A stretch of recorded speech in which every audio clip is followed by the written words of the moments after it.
Joining us now is finance entrepreneur and geopolitics expert Dr. Roger Gewolb. Roger, great to speak with you again. Let's start with the UK, where a major shake-up has rocked the upcoming election. Former Brexit leader Nigel Farage has called for a political revolt, announcing his candidacy as the leader of the Reform UK party. Let's take a look. So I'm coming back as leader of Reform UK, but not just for this election campaign. I'm coming back for the next 5 years. And there is one very simple reason for that. We all know already that the Conservative Party will be in opposition. But it won't be the opposition. They are incapable of it. Roger, the election is less than a month away. What impact is this going to have? Tremendous impact. They've already moved up to within 2 points of the Conservatives, the Reform Party has. So at the very least, they're going to do a lot of damage. We have the first past the post system here, as it's called. So it's very difficult for any political party other than the Conservatives or Labour to actually get into government and run things, even come in and be a hung parliament with any kind of power. But the way things are going, you never know. So many people are deserting the Tories, the Conservatives, for Labour and Reform. And I think it looks to me like more people are deserting for Reform now. So I think Nigel is going to do a lot of damage at the very least. Former Neighbours star Holly Valance has thrown her support behind Nigel Farage. Let's take a look. This is exactly what we all wanted. He gave the people what they asked for. Right move. Roger, what do you make of her comments? Do you think Holly will have an impact, and are we likely to see her out in the campaign trail?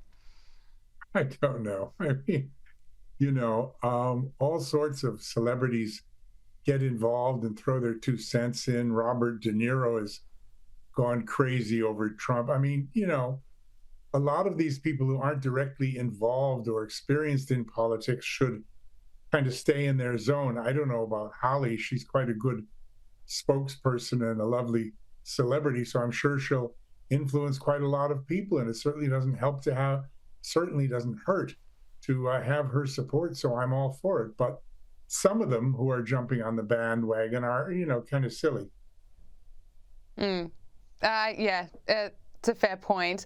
Look, Sir Keir Starmer and Rishi Sunak went head-to-head in their first TV debate of the campaign. Let's take a look.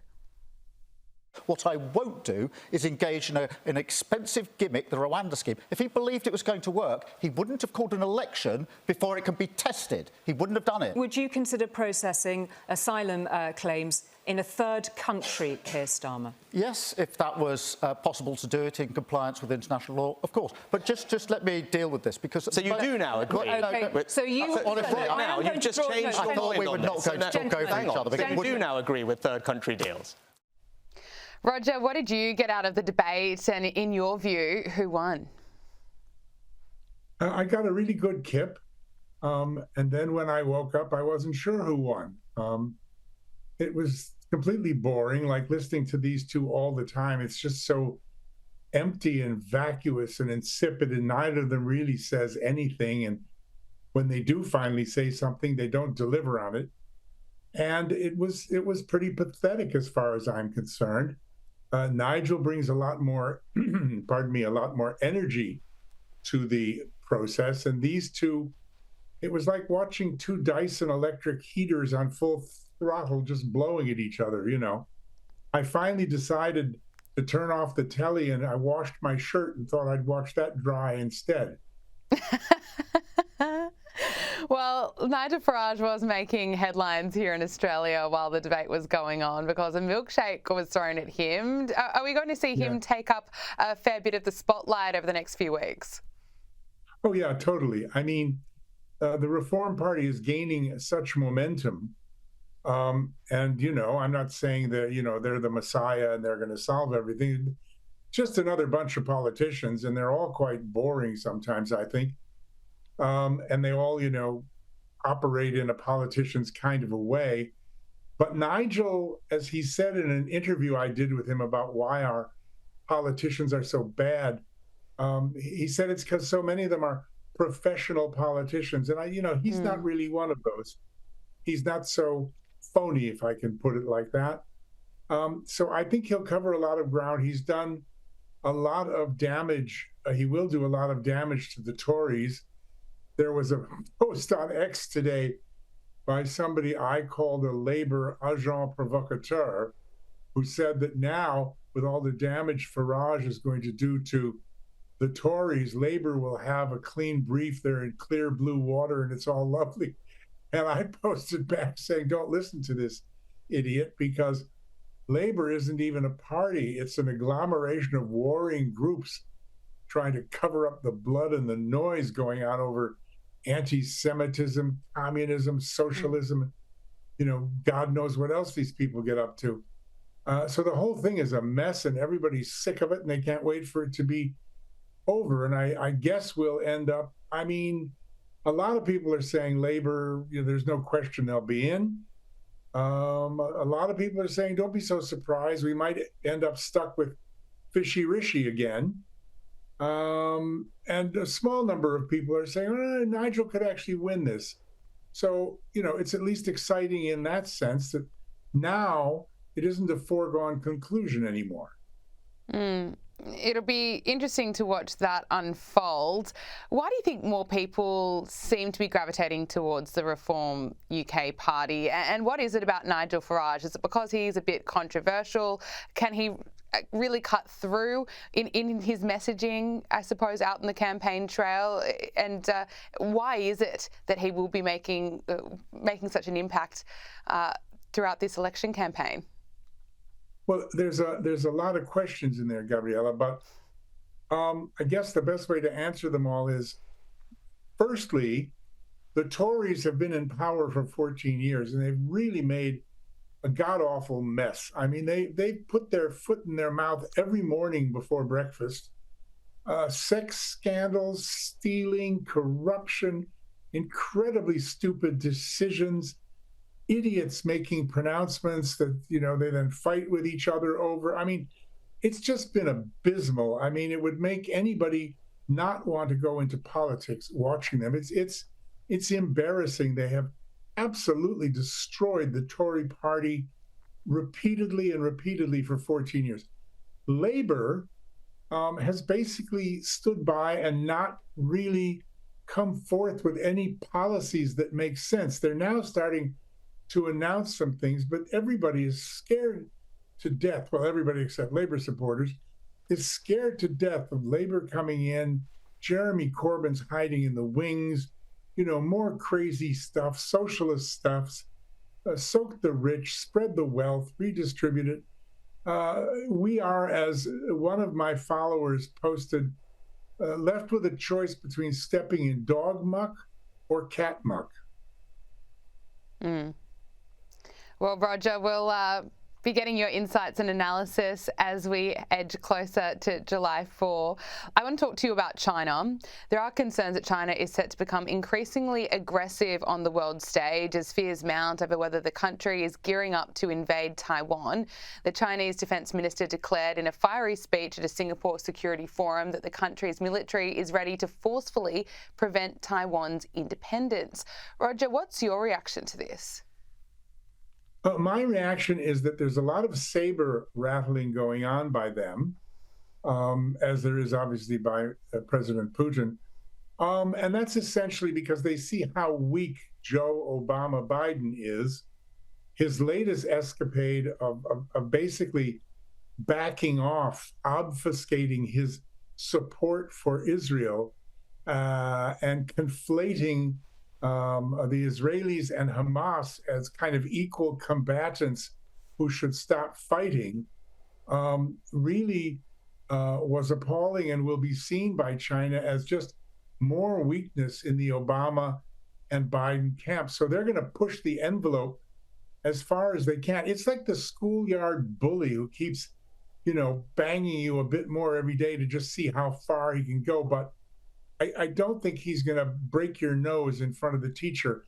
I don't think that China will invade. I think they want to keep the cross-strait dialogue, which has been going on forever and is meant to result in the eventual one-day unification of China and Taiwan going for as long as possible. There's a number of reasons why I don't think they'll invade, despite what everybody's saying and how it looks in World War III, blah, blah, blah. Number one, I think, is that China takes comfort in what's called the One China policy, which is that Taiwan is part of China. Taiwan belongs to China. They aren't two separate countries. Now, Australia, the United States, United Kingdom, a lot of other countries acknowledge but don't accept or approve, talk about weasel language, the One China policy. So they're basically saying, okay, you claim it's your country. We're not going to argue with you about it right now. They don't say they accept it. They don't say they approve it. But what they say is they're not going to oppose it. So that means that China can take comfort in that isn't identified like Russia by the international community as a bad actor.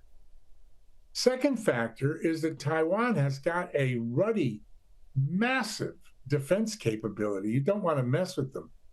Thirdly, an invasion across the Taiwan Strait is no easy feat. Fourthly, there's no beaches to land on. Where the hell do you land? It's a real problem. And I think, money always talks. And I think the main thing is semiconductors and chips and superconductors. Taiwan is where they're made. And if that were to be disrupted and those factories damaged or closed or into the wrong hands, the world economy would fall apart, and China's automotive industry, electrical appliance, just about everything, internet would be affected. So China can't afford that to happen more than anyone else can. So I think those are the reasons at the end of the day that they won't attack. I suppose that is comforting that we're not going to be, in your view, seeing an attack anytime soon.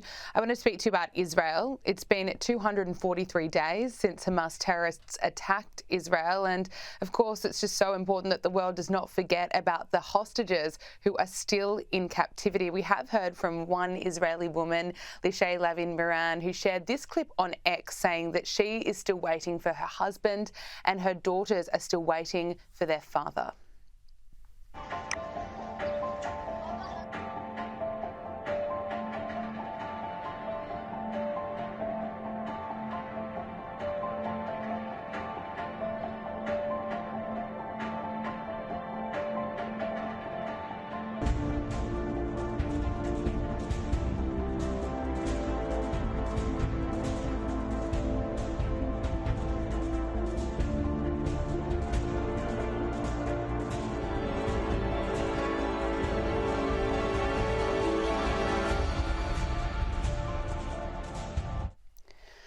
Roger, how is it that these hostages have not been able to come home yet? I'm so sorry. I just have to say one word because I don't want to mislead our viewers about China. I was just going to add that Taiwan needs to play the game as well. China has made it very clear, if Taiwan makes a declaration of independence, they will invade. So, if Taiwan does push things, that could happen. As far as the hostages go, it's just amazing. One is hearing reports these days recently in the past week about the massive number of Muslims killed in wars and battles in other countries, and nobody's out on the street protesting about it. Nobody's complaining about it. Nobody's demonstrating. 600,000 people killed by Assad and 600,000 Muslims and all these terrible figures. And they're all talking about the hostages. They're all talking about the Gazans and the Palestinians who, seem to be held in position by Hamas and used as human shields. And that's the reason for the casualties. The aid coming in is being stolen and sold by Hamas instead of distributed, apparently. And, they're just behaving absolutely appalling. But, nobody talks about the hostages. It's unbelievable. And you have all these world leaders at the UN and all these places in the ICC. We want a ceasefire right now, but they don't mention the hostages. And how can anybody begin a conversation for a ceasefire with an enemy that says they're going to kill you the next day. So the whole thing is just bewildering. Yeah, I completely agree. I don't understand why so much of the conversation seems to ignore the fact that there are still close to 100 hostages being held by Hamas terrorists. Look, finally, Roger, before I let you go, I want to talk to you about a decision that has happened here in Australia. Australia's e-safety commissioner has dropped her case against Elon Musk's ex over footage of an alleged stabbing at a Western Sydney church. Julie Iman-Grant said after weighing multiple considerations, including litigation across multiple cases, I have considered this option likely to achieve the most positive outcome for the online safety of all Australians, especially children. Elon Musk has reacted to this on X and has essentially been saying that this is a win for free speech. Roger, what are your thoughts on the whole case? Yeah, I tend to agree with him. I was quite shocked to see Albo's video where he just kept calling him this bloke and this billionaire in a very sort of derogatory tone. I mean, Musk, I guess, could keep saying this politician, this Paul, this Polly. I mean, it was terrible. I wasn't impressed with Albo there at all. I think it is a blow for free speech because I don't like the idea of an unelected Australian official saying what can and cannot be seen on the internet by me. If I don't want to watch something, I can choose not to watch it. I'm a grown-up, and I don't need some nanny who I didn't even vote for, telling me what I can do. I think that she withdrew the suit.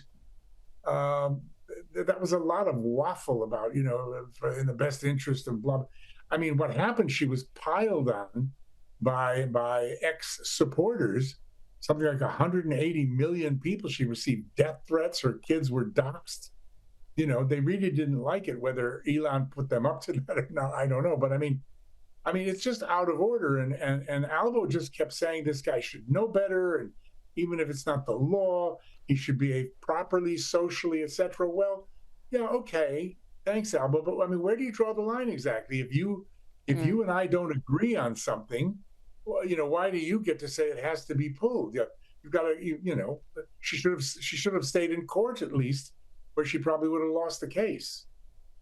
Yeah, I think that's why a lot of people respect Elon Musk and are gravitating towards X is because it's against censorship. Roger Gewolb, thank you so much for your time. Great to speak with you. Great to speak with you. Thank you.